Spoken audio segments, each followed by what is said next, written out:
Stewart. I'm Yves Stewart. And this is our story. In August of 2013, we had a barbecue here at the house to celebrate my birthday. We had a bunch of family and friends, a bunch of kids just enjoying a great Sunday afternoon. On that day, it was a typical day where we were out eating, jumping in the pool, having a great time. At that time, our youngest son, he had his floaties on and he was seeing all his friends jumping and having swimming and whatever they could think of in the pool. And he decided that he wanted to be a big boy and he took the floaties off. The scary thing about it is, at that time, I was in the kitchen getting some food for individuals, but I felt safe because we had several friends who knew how to swim, had CPR lessons, and a matter of fact, one of them was actually a lifeguard. So I stepped away to go get a plate, and next thing I know, everyone was coming in and they started screaming. I look out the window and I see my baby being pulled out of the pool by his big brother. What we didn't know was that Kameron jumped back in the pool when no one was looking without his floaties, and he was found at the bottom. And when they turned around, his brother was the one to go find him and bring him out. At this point, as a parent, I was frantic to run out to see what was happening to my baby, how a good event can just turn terrible so quickly. Those who knew CPR froze.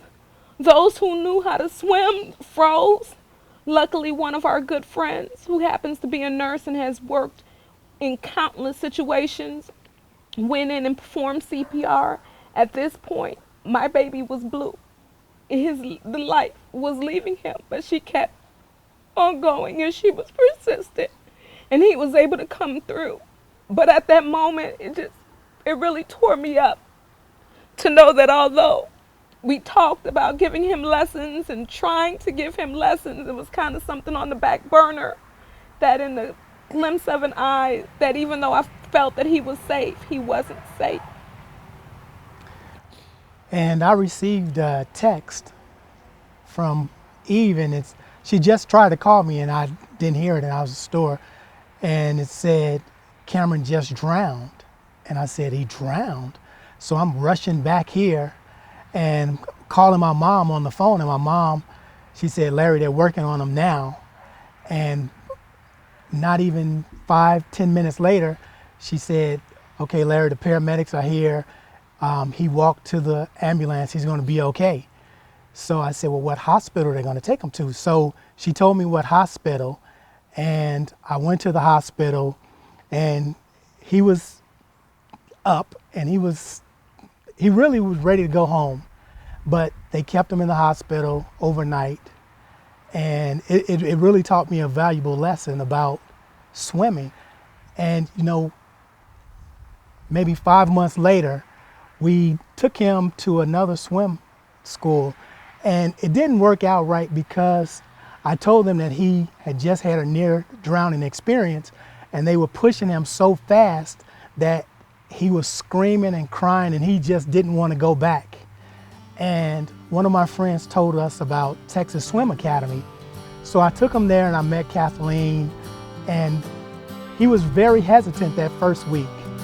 And the second week, I really noticed how patient they were with him, and he just got excited about going swimming again.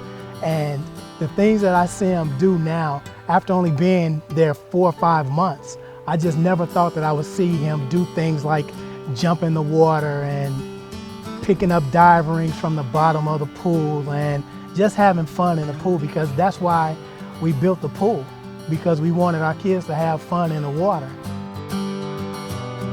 The great thing about this program is that I just see just the happiness in Kameron. To see him go from someone who loved water before to then become scared, and he was always quick to remind people of his story and his fear of getting in the water, to now just, mommy, look at me, look at what I can do. And to me, that's just awesome. It says a lot about the program, it says a lot about the people, and it just says a lot about, the growth, to be able to go through a traumatic experience but come out on the other side and being able to share that story with others.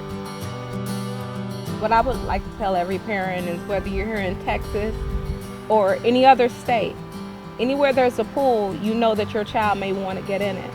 So the best thing to do is give your child those lessons so that way they're in a better position. Instead of depending on others, they can depend on themselves as their own safe rescue.